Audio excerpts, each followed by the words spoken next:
Do you believe people should be held morally responsible for the intentions behind their actions or for the consequences that follow from them?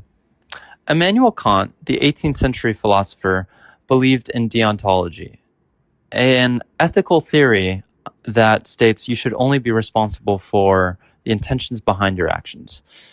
And so Nagel points out that he likely believed this as a response to a problem he points out that's called moral luck. Moral luck is where a significant aspect of what someone does depends on factors beyond his control. Yet we continue to treat him in that respect as an object of moral judgment. It can be called moral luck. And so that means that someone could intend to do something really good and something bad happens, and we hold him responsible for the bad thing that happens, despite his intentions. He gives a broad example of this. Nagel says, there is a morally significant difference between rescuing someone from a burning building and dropping him from a 12th-story window while trying to rescue him. Nagel parses moral luck up into 4 different categories. He says that there are 4 different ways you can be considered morally lucky.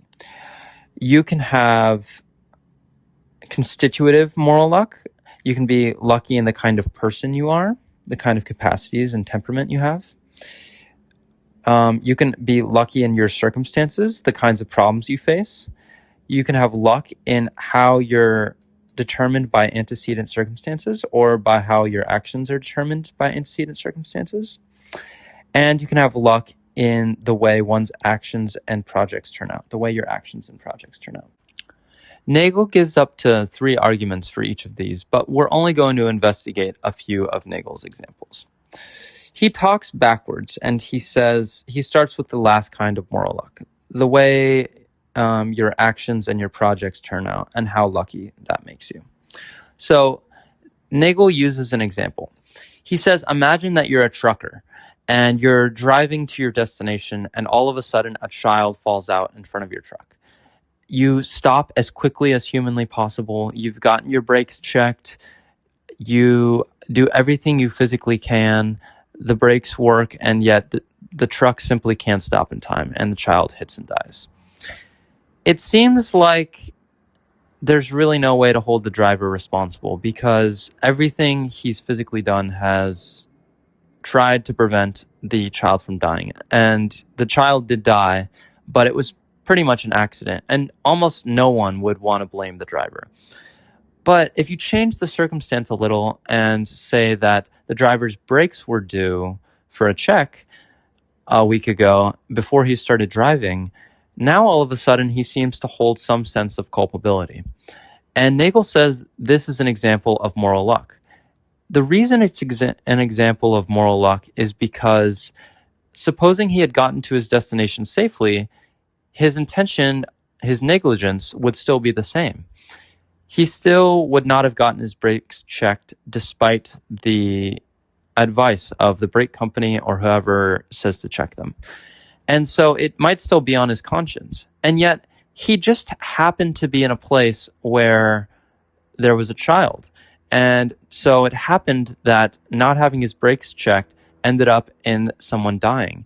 And yet we should still hold him somewhat morally responsible. So it's a bit of a predicament. We want to hold people responsible for their actions, just like Kant, and yet the consequences of those actions can vary widely. Another example he uses is with a higher degree of negligence. He says, imagine you're at a bar and you are drinking and you get in your car and you start driving. So you get home safely, you swerved a few times, but you get home and you've not hurt anyone. Well, now suppose the circumstances have changed. Suppose when you swerved, you hit a crowd. The intention was the same. You were still driving recklessly in both circumstances.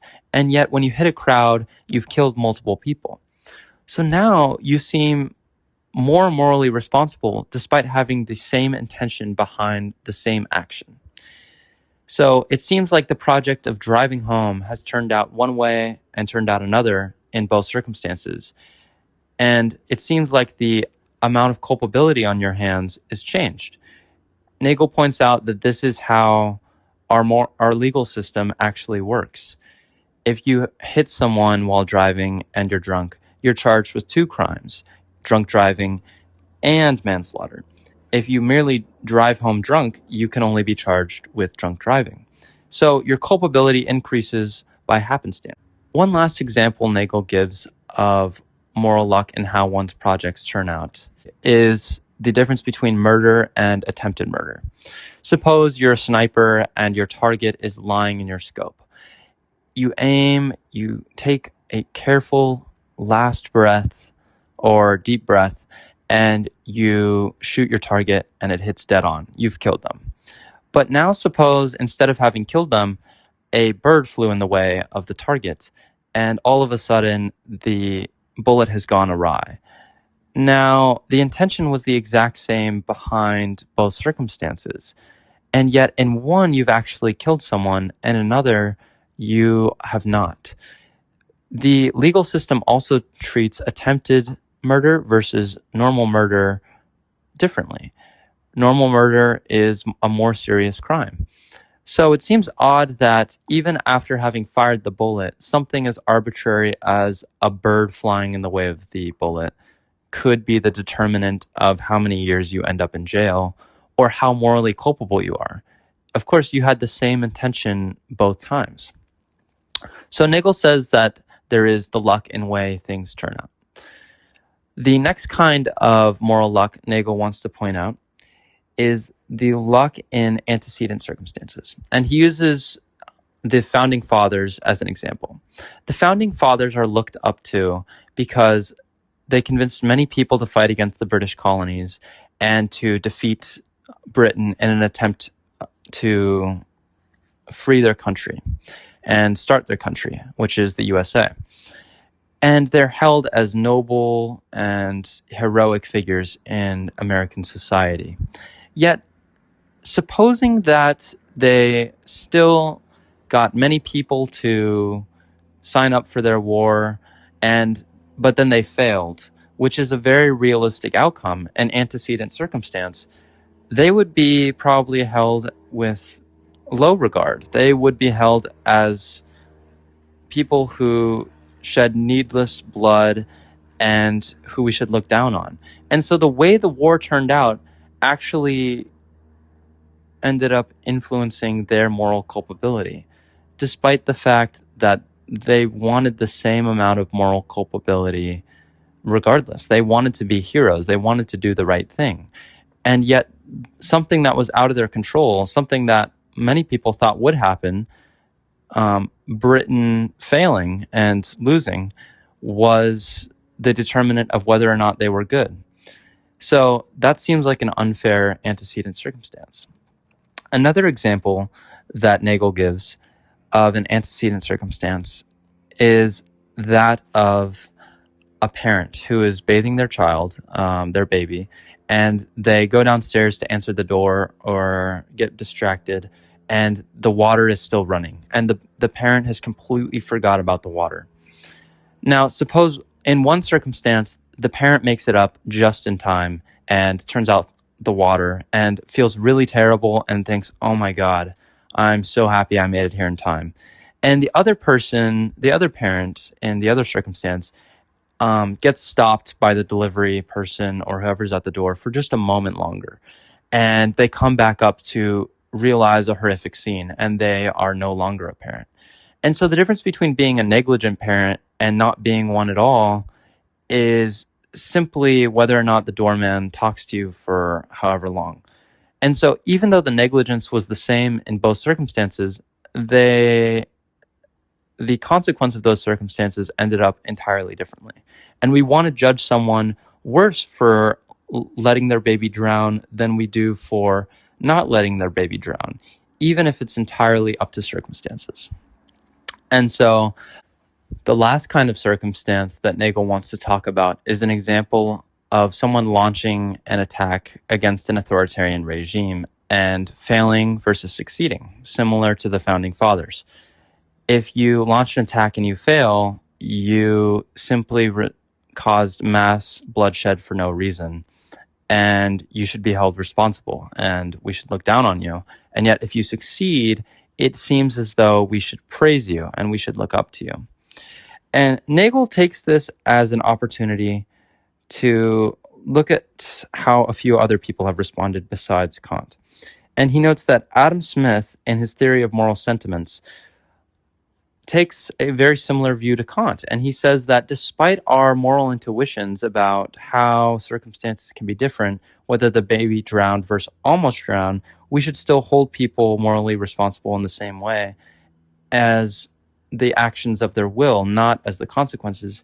But even he himself notes, even Adam Smith notes, that this can result in complete dissociation from our moral intuitions, our intuitive moral intuitions. And even trying to say something like, well, let's just say all the actions that result from us internally, that itself runs into other issues, even if it's not intuitively.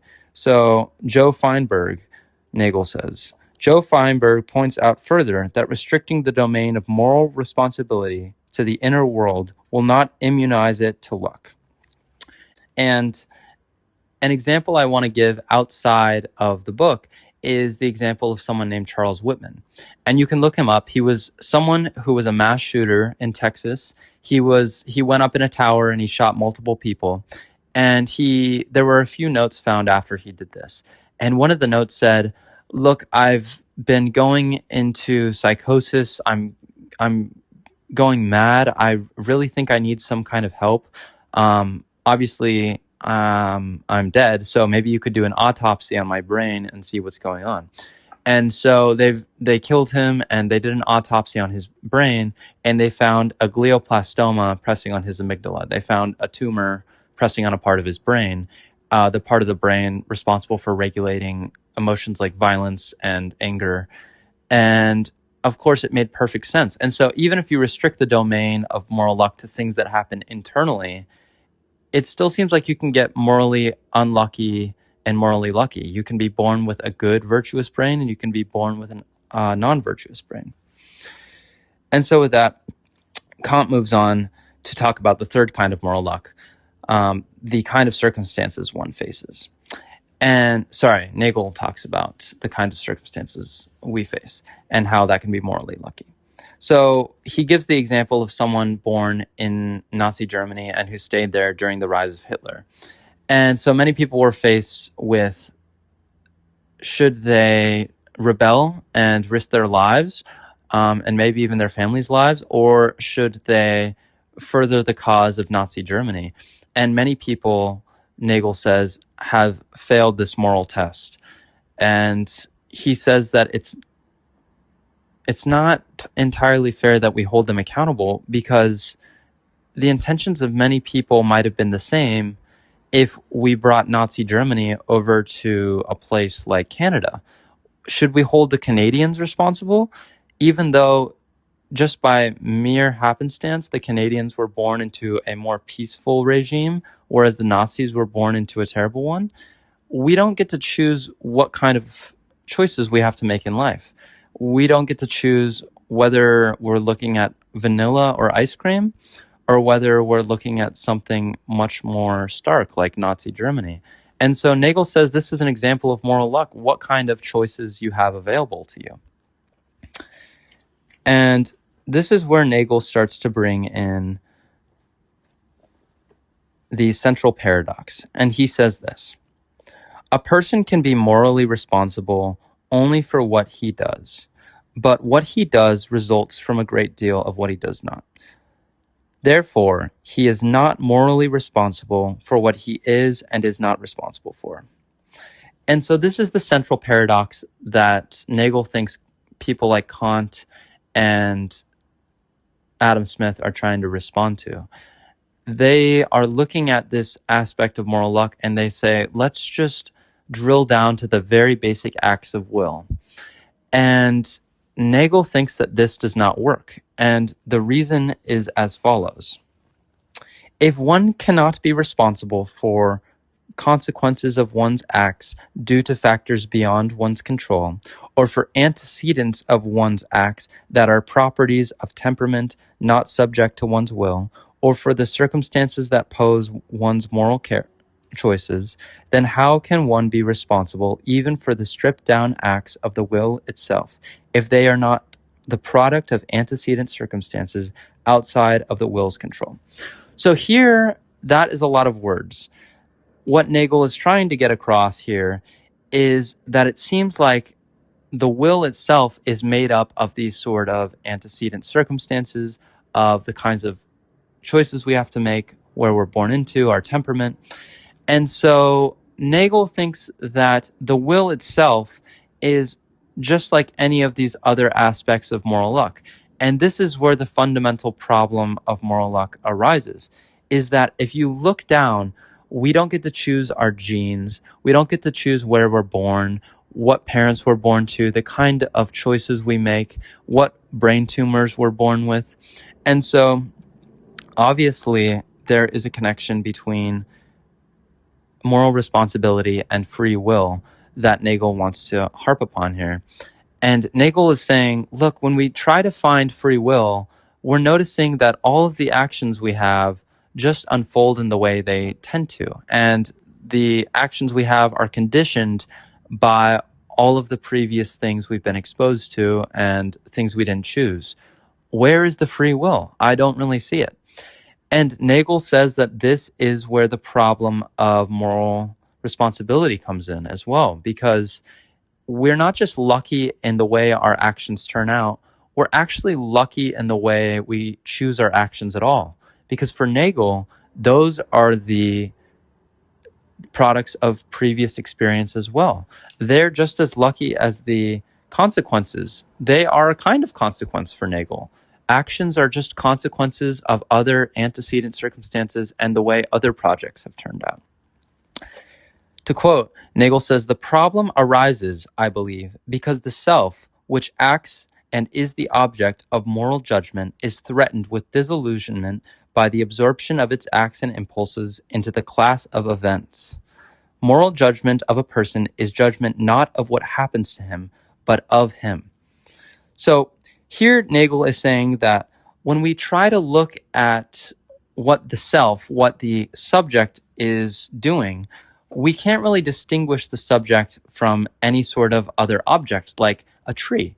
A tree, whether its branch breaks or not, is just something that happens. It is a class of events, as he says. It's merely something that happens. And yet, we're so used to the idea that what we do is different from things happening. We are the ones choosing them. Nagel says when we look for this fact, we don't really find it anywhere. We just find a bunch of projects turning out the way they do, antecedent circumstances happening one way or the other, and being the kind of person we are. So for Nagel, that sort of absolves us of this responsibility. And he says that moral judgment of a person is not judgment of what happens to him.